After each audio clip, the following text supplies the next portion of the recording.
Okay, so let us continue along in this halacha.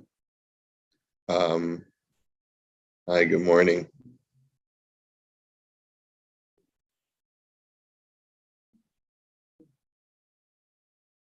Okay, so we were learning yesterday that if two people witness a transaction, but they were not designated as witnesses, they are not allowed to draw up a promissory note based on their testimony without the consent of both parties.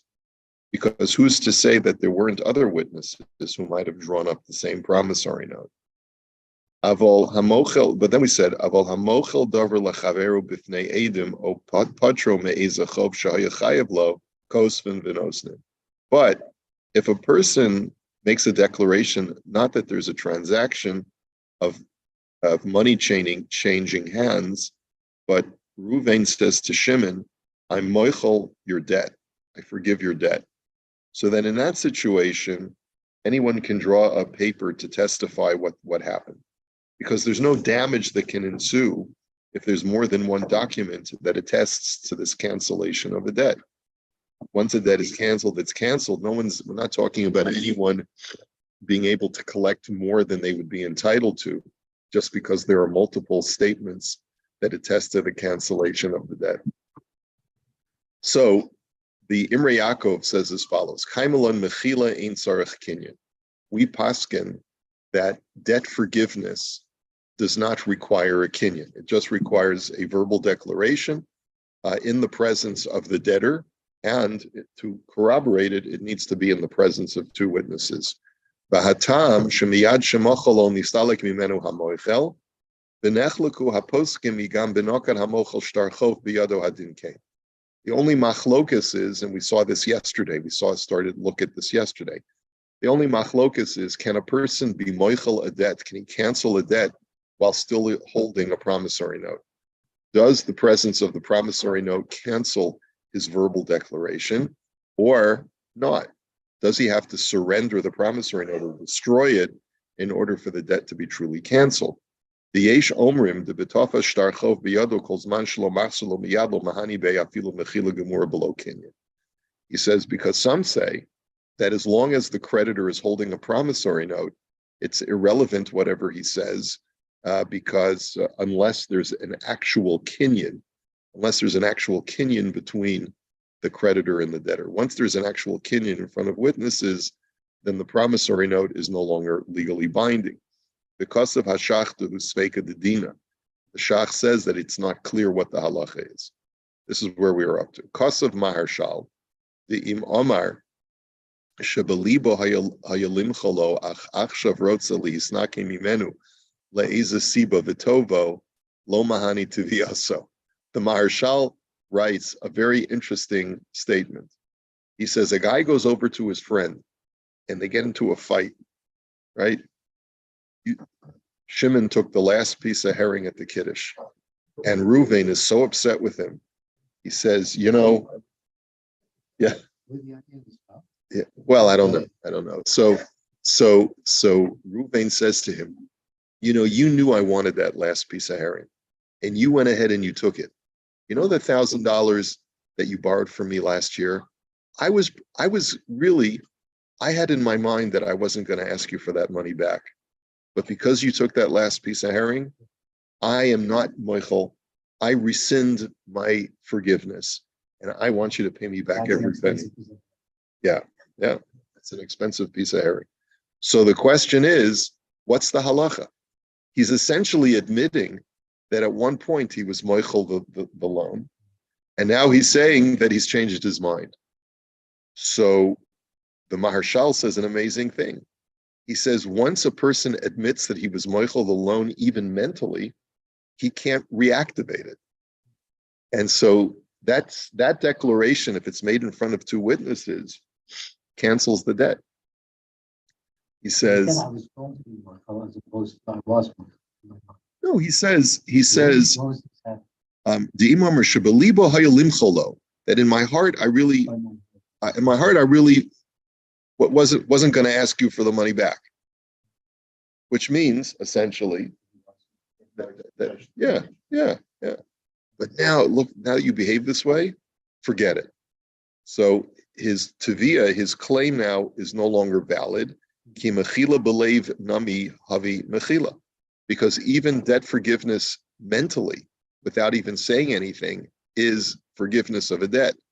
Uladaito afim noket shtar biyado. And according to the Maharshal, contrary to the Shach, that's true even if the guy has a promissory note. So if he takes me to Basin with this promissory note, I just have to bring witnesses that saw him at the Kiddush say what he said, and then the Basin will throw out the case. Okay. The Choshen polygolav, the hochiach the mechila belev lo having mechila. The Choshen disagrees with the Maharshal, and he says no. Mental forgiveness is not a legal forgiveness. The dafka hecha diyadua l'chol ha'olam mashabelibo moil mashabelibo, and it's only when the whole world knows what was in his heart do we say that his mental thoughts, like his thoughts, are legally binding. But if at the time when he was thinking about being moichel him, he didn't tell a soul, right? Right. No, well, he says, last week I was thinking to myself, he's a nice guy. Why should I ask him for the money back? But I didn't tell anybody that I was thinking that. And the Ktso says, because you didn't tell anyone you were thinking that, it's not actually binding. That mechila has no effect. Abal hecha shemachal belev ve'eno yadua machashato l'shum adam. But if he forgave the debt mentally, but no one knew about it, and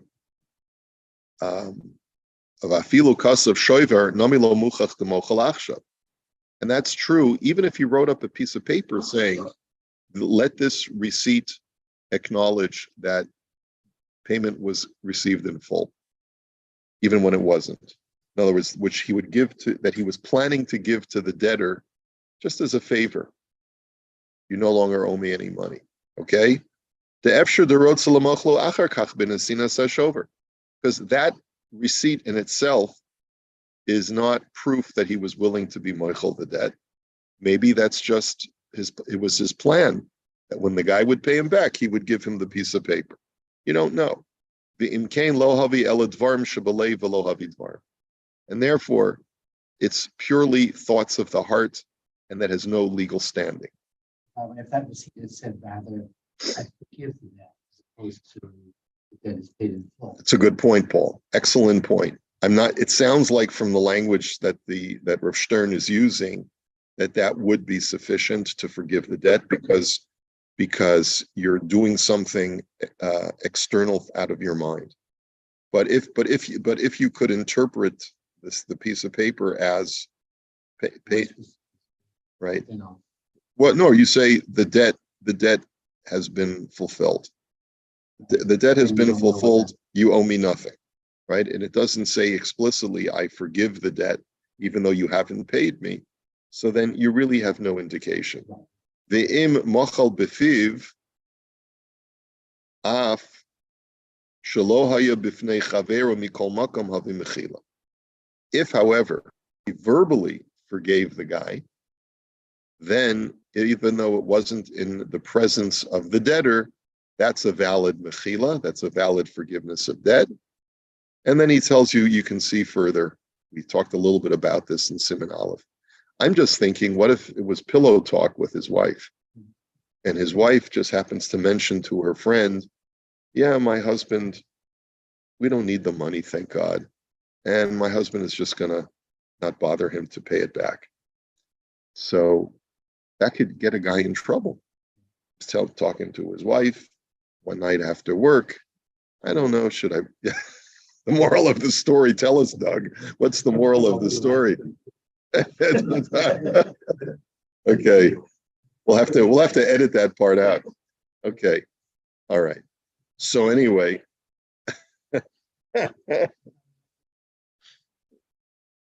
She may not be a valid witness, but if all the Beis Din requires is for someone to indicate that he verbally announced that he was not going to demand payment.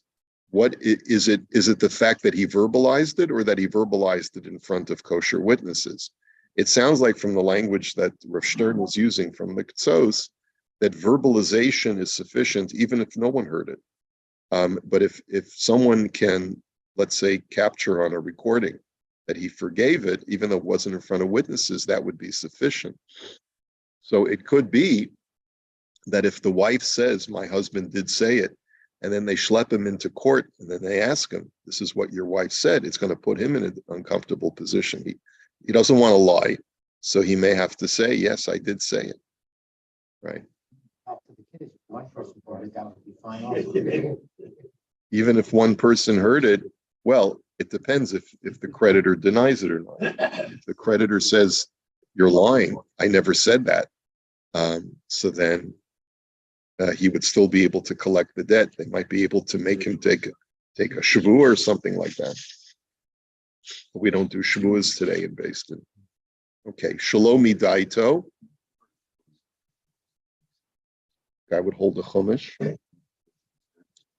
They would, say a certain formula that you have to realize that if you are if you swear falsely, Hashem will punish you, and punishment is very severe to you and to your family, right? And they would try to frighten him, and then he would take a shvu. Yeah, we don't do it anymore. It hasn't been done for a couple of 100 years. Shalomi daito.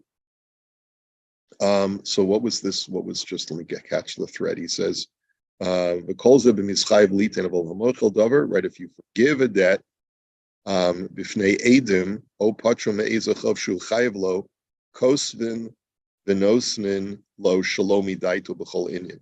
Right, this is what we had said, that two people who witness it, even if they were not designated as witnesses, if they see that a person was moichel a debt, they can always write that up on paper, their testimony. There's no harm to be done if another two witnesses also write it up. Okay? Davka bistama. Yamrinan le ledaito shel zeh, hamoichel de mistama nichale bazeh sheyichtav ushtar. And he says, but that's only when the creditor doesn't protest. In other words, they see a guy, he's moichel the debt, and they have no reason to assume that the creditor is playing games and has any objection to their writing it up. But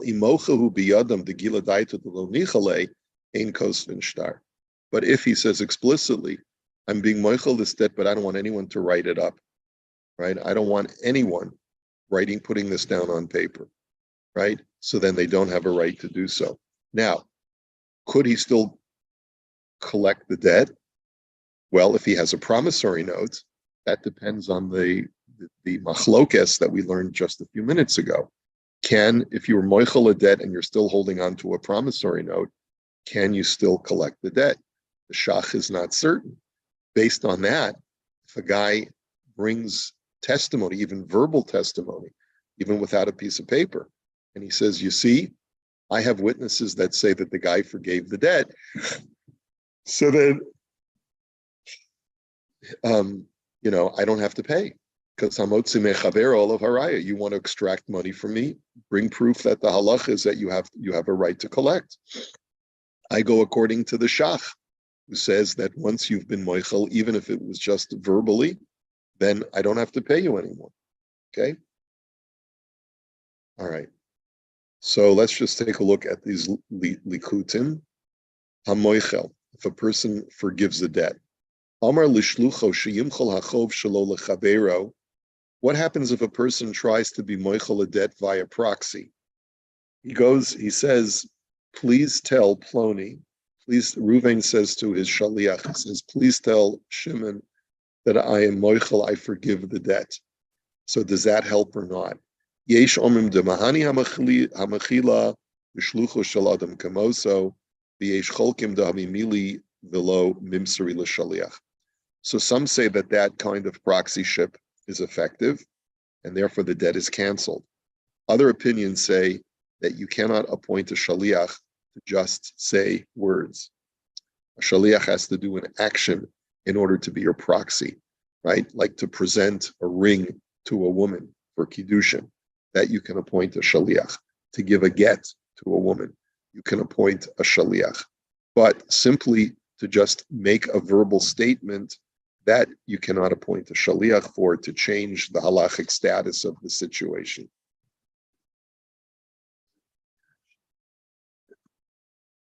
Well, yeah, so the question is, when the shaliach went ahead and he said, I represent Ruvain, he hereby forgives the debt. Can Ruvain rescind that? That's the question we're asking. And the answer is samachlokas, because if there's no verbal declaration, we saw from the Ktsos just a moment ago that a mental forgiveness doesn't count, right? That's the machlokas between the Maharshal and the Ktsos Choshen.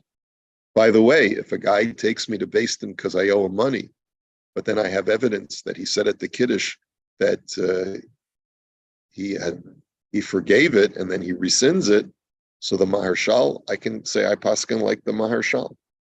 I can, you can play games in Beis Din, but it's a question of what is the right thing to do. This really is a bona fide suffix in Shamayim, whether I owe this guy the money or not. And according to the Ktsos HaChoshen, I still owe the guy the money, and Hashem's not going to forgive me for that. So, it depends whether you want to forgive your earthly obligation or your heavenly obligation. That's right. There'll be a din Torah against you in Shamayim, and the Ktsos HaChoshen will be up there, and the Maharshal will be up there, and they'll be going back and forth at it, arguing.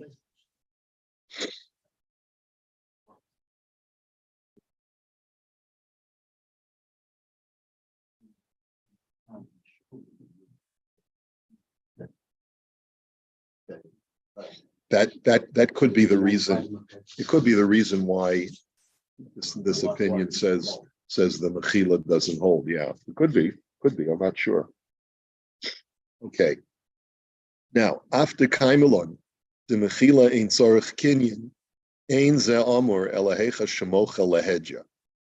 He says, when we said before that a forgiveness of a debt does not require a kinyan, all it needs is a verbal declaration, that's only true where the creditor says explicitly, I forgive the debt.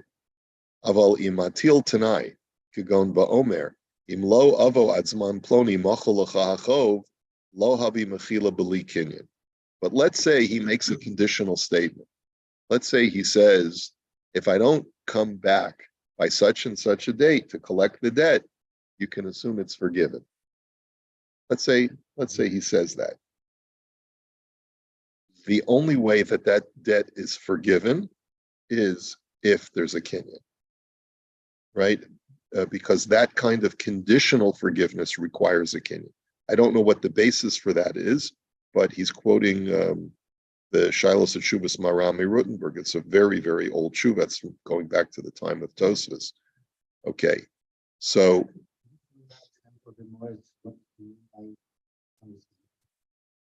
well, you'd have to make a kinyan in front of two witnesses, which means that the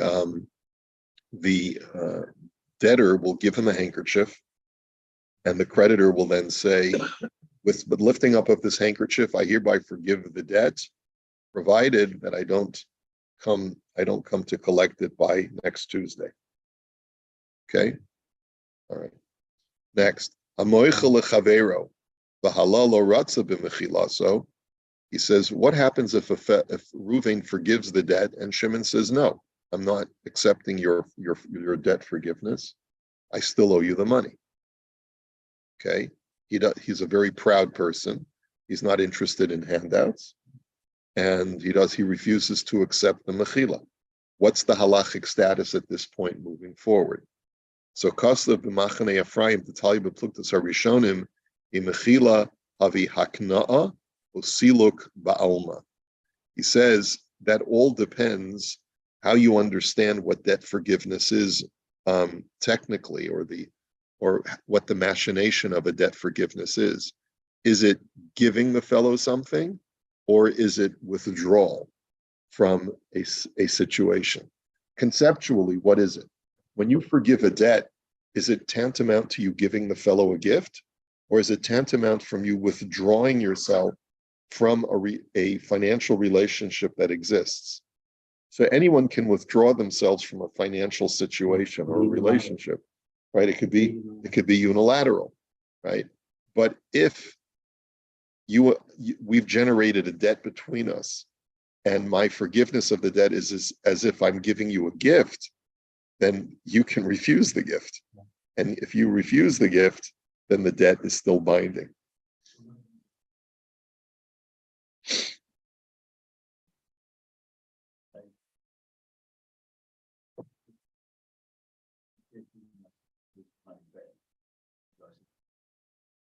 I refuse to take it.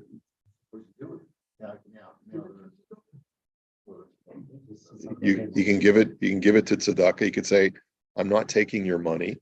There's a lot of things he can do. What are the ramifications of this, right?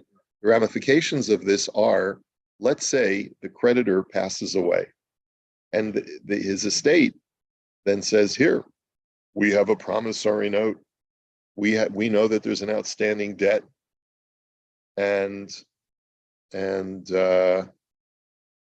you know, or let's say the heirs of the debtor pass away, and the heirs of the debtor say, are you know, the creditor was Michael, and then yeah, but then the heirs of the creditor then say, yes, we know our father was Michael, but your father refused to accept the forgiveness, so you guys have to pay us, right? I mean, you can certainly conceive of these kinds of situations happening. Yeah. I don't think you know the meaning of this word. Okay. It's almost like What? it's almost like tzedakah. You want to give someone tzedakah and they refuse it. That's the whole thing about why we don't say a bracha when we're going to give it, because it may not be accepted. Oh, very good, Paul. Yeah, there is such a shita that the reason why you don't make a bracha before you give tzedakah is because it's totally b'das acher. It's dependent on someone else consenting to receive the tzedakah, and you never know whether they're going to accept your tzedakah. Yeah, it's true. Okay. Machal lechavero b'toch kedei dibor chazar mimichilaso. Let's say a person forgives a debt, and in the very same breath, he says, just kidding. So,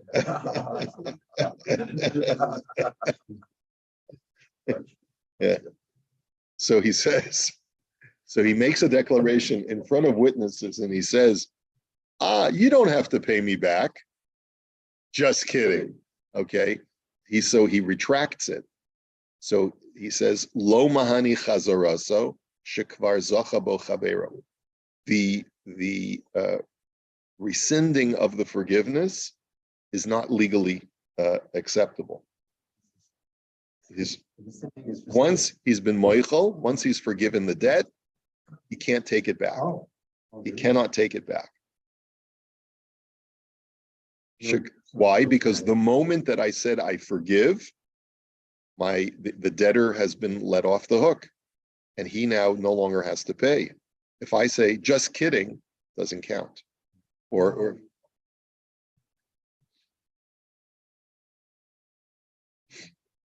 even more so. I'm going to give X amount of money. Yeah, doesn't. It's the same thing, right? Yeah, it's the same thing. Once you make up, as a matter of fact, pledges to tzedakah were even more machmir than debts to human beings, because when you make a pledge to tzedakah, it's as if you're making a declaration of hektish on your property. And the Gemara says that even mental commitments to hektish are legally binding, whereas mental commitments or forgiveness are not legally binding when it comes to human interactions. But when you make a mental commitment to hektish, you are chayiv. So therefore, and that's why we're so, you can't make a pledge to tzedakah and then just say, I changed my mind. Or I was only planning to give you if you gave me a plaque, or I was only planning to give you if you did so-and-so. No, that was not the terms of the pledge. You made an outright pledge without any conditions to tzedakah. You have a halachic obligation, midi oraisa, to fulfill that pledge, right? Okay. They don't count.